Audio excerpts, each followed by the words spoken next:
Hello friends, welcome back to the channel Rasana Tripti by Priya. আমি প্রিয়া আজকে আবার একটা নতুন পর্বে আপনাদের জন্য নিয়ে এসেছি একটা দারুণ সুস্বাদু রেসিপি। আজকের পর্বে আমি আপনাদের সাথে শেয়ার করব রোড সাইড ধাবা স্টাইলের নরম তুলতুলে পরোটার রেসিপি। সাধারণত বাড়িতে বানানো পরোটা দোকানের মতো নরম তুলতুলে হয় না, আর বেশ কিছুক্ষণ রেখে দিলে সেই পরোটা কিন্তু শক্ত হয়ে যায়। কিন্তু আজকে আমি আপনাদের সাথে যে পদ্ধতিটা শেয়ার করব, সেই পদ্ধতি মেনে যদি আপনারা পরোটা তৈরি করে নেন, তাহলে কিন্তু পরোটা বেশ কিছুক্ষণ পরেও থাকবে একদমই নরম তুলতুলে। তাহলে পুরো রেসিপিটা জানতে হলে ভিডিওটা স্কিপ না করে শেষ পর্যন্ত দেখতে থাকুন। পরোটা তৈরির জন্য প্রথমে আমি একটা ডো প্রিপেয়ার করে নেব। এর জন্য আমি নিয়ে নিচ্ছি 2 কাপ পরিমাণ ময়দা। ময়দার 2 কাপ পরিমাণ আমি নিয়েছি, অর্থাৎ 500 গ্রাম। আর দিচ্ছি এর মধ্যে স্বাদ অনুযায়ী লবণ, আর দিচ্ছি হাফ টিস্পুন চিনি, আর দিচ্ছি আমি 2 টেবিল স্পুন রিফাইন্ড অয়েল। এই রিফাইন্ড অয়েল দিয়ে ভালো করে ময়ান দিয়ে নেব আমি ময়দাটাকে। এইভাবে ভালো করে মিশিয়ে নিতে হবে সব উপকরণগুলো ভালোভাবে মিশিয়ে নেওয়া আমার হয়ে গেছে। এবারে আমি একদম উষ্ণ গরম জল অল্প অল্প করে এর মধ্যে মিশিয়ে একটা ডো তৈরি করে নিচ্ছি। জলের টেম্পারেচারটা কিন্তু একদম লিউকওয়ার্ম হবে, ফুটন্ত জল কিন্তু ব্যবহার করবেন না, আর ঠান্ডা জলও এর মধ্যে ব্যবহার করবেন না। অল্প অল্প করে জল অ্যাড করে এর মধ্যে আমি একটা নরম ডো তৈরি করে নিচ্ছি। ভালো করে ঠেসে ঠেসে কিন্তু ময়দাটাকে মেখে নিতে হবে। যত বেশি সময় ধরে ভালো করে ময়দাটা মাখা যাবে, পরোটা কিন্তু ততটাই সুন্দর নরম হয়। দেখতেই পাচ্ছেন ডোটা কতটা সফট হয়েছে। এবারে আমি ডোটা একটু রিফাইন্ড অয়েল মাখিয়ে ঢাকা চাপা দিয়ে রেখে দেব আধ ঘন্টার জন্য। আধ ঘন্টা বাদে ফিরে এলাম। দেখুন ডোটা ঠিক এইরকম দেখাচ্ছে, কতটা সফট হয়ে গেছে ডোটা, আরও দেখেই বুঝতে পারছেন। এবারে আমি ডোটাকে একটা থালায় ট্রান্সফার করে নিচ্ছি। এইভাবে হাত দিয়ে আরও কিছুটা আমি ঠেসে নেব ভালো করে। যতটা ঠেসে নেওয়া যাবে ডোটা কিন্তু ততটাই সফট হবে। এবারে ডোটা থেকে আমি এরকম ছোট ছোট লেচি কেটে নেব। এই সাইজের কেটে নিচ্ছি লেচি। এইভাবে আমি সবকটা লেচি একে একে কেটে নিচ্ছি। লেচিগুলো কিন্তু একটু ছোট ছোট করেই কাটতে হবে। নর্মালি পরোটার জন্য আমরা যতটা বড় লেচি করি ততটা বড় কিন্তু এখানে হবে না।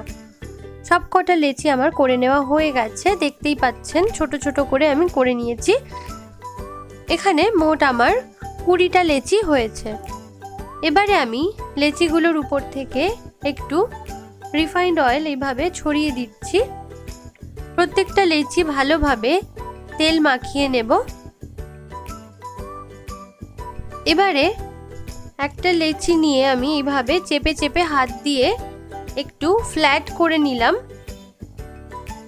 এবার আরও একটা লেচি একইভাবে একটু হাত দিয়ে চেপে নিয়ে আর একটা লেচির উপর এইভাবে বসিয়ে হাত দিয়ে চেপে দিচ্ছি। দেখতেই পাচ্ছেন এইভাবে করার ফলে কিন্তু দুটো লেয়ার তৈরি হয়েছে। এইভাবে চেপে চেপে আমি প্রত্যেকটা লেচি বানিয়ে নেব। এইভাবে লেচি তৈরি করার ফলে কিন্তু পরোটায় খুব সুন্দর একটা লেয়ার আসে এবং পরোটাটা খুবই সফট হয় আর খেতেও ভালো লাগে। এই একইভাবে আমি বাকি পরোটার লেচিগুলো তৈরি করে নিচ্ছি। সবকটা লেচি আমার তৈরি করে নেওয়া হয়ে গেছে। এবারে কিচেন স্ল্যাবের উপর আমি কিছুটা তেল মাখিয়ে নিচ্ছি। এইখানেই আমি পরোটাগুলো বেলে নেব। একটা লেচি নিয়ে একটু হাত দিয়ে এইভাবে প্রেস করে আমি ফ্ল্যাট করে নিচ্ছি। এবারে একটা রোলিং পিন দিয়ে এইভাবে ভালো করে পরোটাটাকে বেলে নিতে হবে। পরোটাটা গোল হওয়াটা ম্যান্ডেটরি নয়, ম্যান্ডেটরি হচ্ছে পরোটাটা যেন খুবই পাতলা হয়। যতটা পাতলা সম্ভব ততটাই পাতলা করে বেলে নিতে হবে, তাহলেই কিন্তু পরোটাটা একদম নরম হবে খেতে। দেখে নিশ্চয়ই বুঝতেই পারছেন কতটা পাতলা হয়েছে পরোটাটা। চারিধারগুলো যেন একদমই মোটা না থাকে, যতটা সম্ভব পাতলা করে আমি বেলে নিয়েছি পরোটাটা। এবার ওভেনে একটা তাওয়া গরম করতে বসিয়েছি। পরোটাটা এবার খুব সাবধানে তুলে নিতে হবে। দেখতেই পাচ্ছেন কতটা পাতলা, দেখিয়ে দিচ্ছি আপনাদের, দেখুন। এবারে পরোটাটা আমি গরম করে নেওয়া তাওয়ার উপর দিয়ে দিচ্ছি। আর এই সময় কিন্তু গ্যাসের ফ্লেমটাকে মিডিয়াম টু হাইতেই রাখতে হবে। লো ফ্লেমে কিন্তু পরোটা ভাজবেন না, তাহলে পরোটাটা ক্রিস্পি হয়ে যাবে।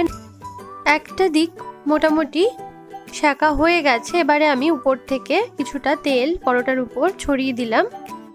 এবারে একটা খুন্তির সাহায্যে পরোটাটা আমি উল্টে নিচ্ছি। দেখতেই পাচ্ছেন একটা দিক কিন্তু লালচে হয়ে গেছে। একইভাবে আমি উল্টো পিঠটাও খুন্তি দিয়ে চেপে চেপে ভালোভাবে ভেজে নিচ্ছি।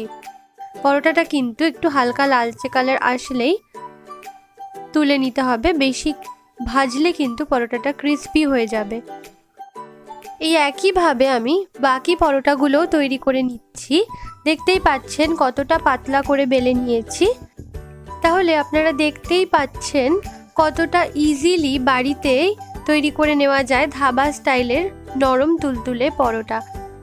আর পরোটাগুলো কিন্তু খুবই সফট হয়। দেখুন, আমি একটা পরোটা আপনাদের দেখিয়ে দিচ্ছি কতটা সফট। দেখে আশা করি বুঝতে পারছেন, একদম তুলোর মতো নরম। আপনারা বাড়িতে অবশ্যই একবার ট্রাই করে দেখবেন আর আমাকে কমেন্ট করে জানাবেন যে কতটা ভালো লাগলো সবার। যে কোনো নিরামিষ তরকারি কিংবা চিকেনের প্রিপারেশনের সাথে এই পরোটাটা কিন্তু খেতে অসাধারণ লাগবে। সকালে ব্রেকফাস্টের জন্য কিংবা ডিনারে এই পরোটা আপনারা বাড়িতে বানিয়ে নিতেই পারেন অনায়াসে। আমার আজকের ভিডিওটি কেমন লাগলো অবশ্যই আমাকে কমেন্ট করে জানাবেন। আর যদি ভিডিওটি ভালো লেগে থাকে তাহলে ভিডিওটিতে একটা লাইক করবেন আর প্রচুর প্রচুর শেয়ার করে বাকিদেরও রেসিপিটা দেখার সুযোগ করে দেবেন।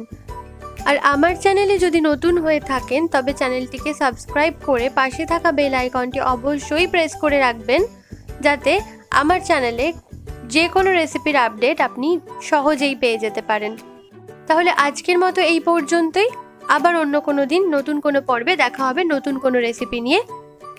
ততক্ষণ পর্যন্ত সবাই ভালো থাকবেন, সুস্থ থাকবেন আর দেখতে থাকবেন আমার চ্যানেল রসনা তৃপ্তি বাই প্রিয়া। ধন্যবাদ।